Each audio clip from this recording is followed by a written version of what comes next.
Happy Tuesday, the 25th of July. Everyone, how are we all doing? I hope that we're all safe and well, and those that couldn't be with us get well soon, and those that are on holidays enjoy. And today the sun is shining, there's no rain, and hopefully it stays that way. We're just in a better mood when the sun is shining. Our winters are long enough. We're doing fantastic, great goals. We're smashing your goals. And it's important to make sure we set goals, set short-term goals, and also our long-term goals is really, really important. But this week's talk, we're talking about self-sabotage, okay?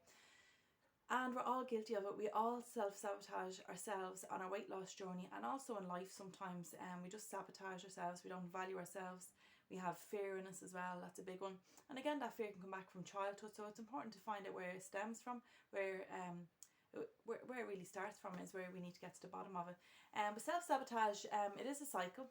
Okay, so it's an action where you set a goal for yourself and then engage in any behaviour whatsoever that undermines your goal.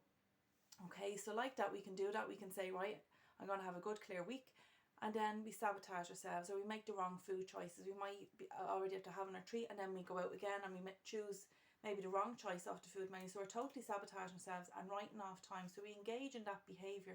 We must make change to see change. And yes, I'm all for having your treat every week and your few drinks, but sometimes we have to make sacrifices if we want to see our weight loss. That's what it's about. What do we want more? Okay, and really the choice is yours. That's the beauty of being humans, that we have that choice that we can make.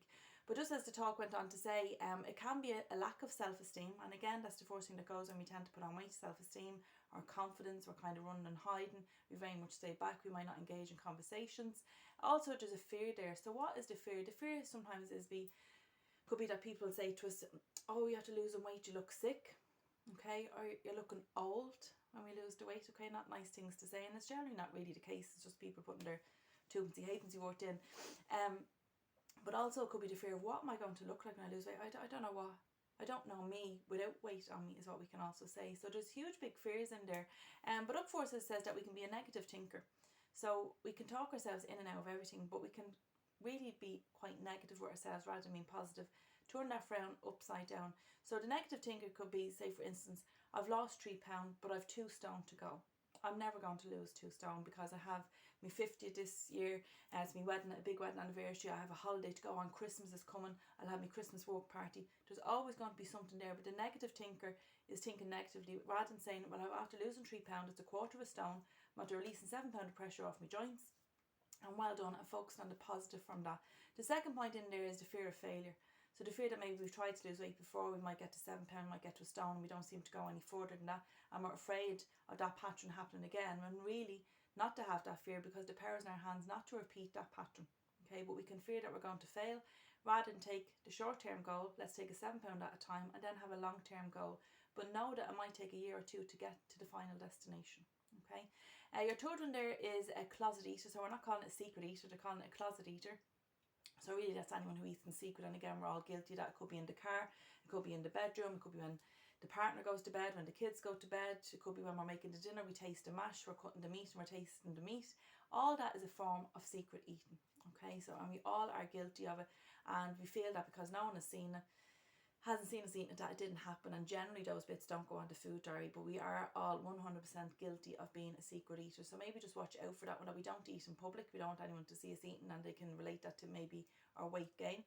So it is important to watch that one. Number 4 then is a negative self-talker. So not a thinker, that you're a talker, that you put yourself down. You might say, my bum always looks big in this, no matter how much weight I lose, I have a belly, my nose is big. All those things can be in there, and we can put ourselves down a lot. So again, it's turning that negative into positive, because there is always a positive, and to always look at how far that you've come.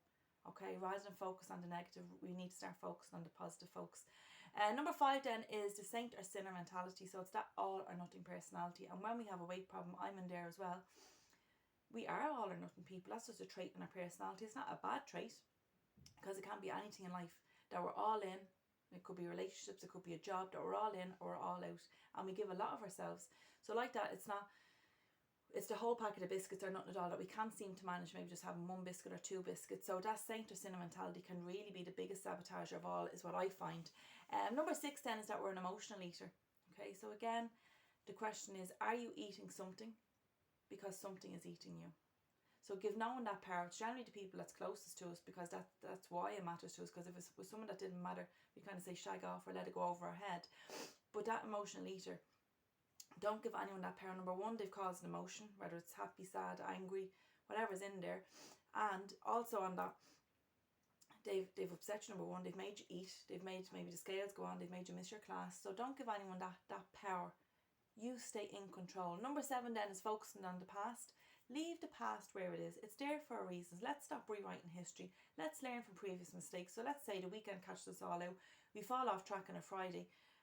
We're at it, maybe staying the same the past 5 weeks, 6 weeks, or we might be up a pound or two because we wrote off all Saturday, all Sunday. We only really maybe start getting going on Monday at lunchtime. So let's learn, let's say if that is a mistake that we're making, that we need to make change to see a change, and that we can't keep on doing same old, and move forward with it. I feel if we don't learn from it, then it can be a little bit invaluable. And number 9 is the Chicken Little syndrome. So that's like the sky is falling. Okay, so that's the new phrase they have in that. Number 9 then is the excuse factory. We're great at making excuses. Holidays, bank holidays, kids off school, as I said, birthdays, wedding anniversaries, Christmas, it's going to be Paddy's Day, Valentine's Day, New Year. There is always going to be something. Let's be bigger than the excuse. Either we want this or we don't. And you wouldn't be here listening to this video if you didn't want it. So therefore we have to make that change to see change, okay? So the bit of homework this week is number 1. List 5 reasons you believe your life will be worse off when you achieve your goal. So worse off. Number 2, challenge your fears. So it's a good exercise to write these ones down. Number 3, list 5 reasons why you believe your life will be better when you achieve your goal. So when your life will be better, okay? So the first one I hope that you have no answers for, okay, why your life will be worse off. And I hope you have more than 5 for the third part of the homework. So your little motto for this week is old ways won't open new doors, and they sure won't, as we know. We must make change to see change. So it could be portion size this week, could be drinking our water, could be stop eating late at night. There's a whole big mix in there, but we have to make that one change and choose what it is and make sure it's a realistic one. But well done everyone, you're doing absolutely fantastic. As I said, you're smashing your goals. You know the drill. Any positive or negative feedback or any questions at all, please get in touch. Get out and enjoy that sunshine and have a good one, and see you all really, really soon, and we see less of each other. Bye, big hugs.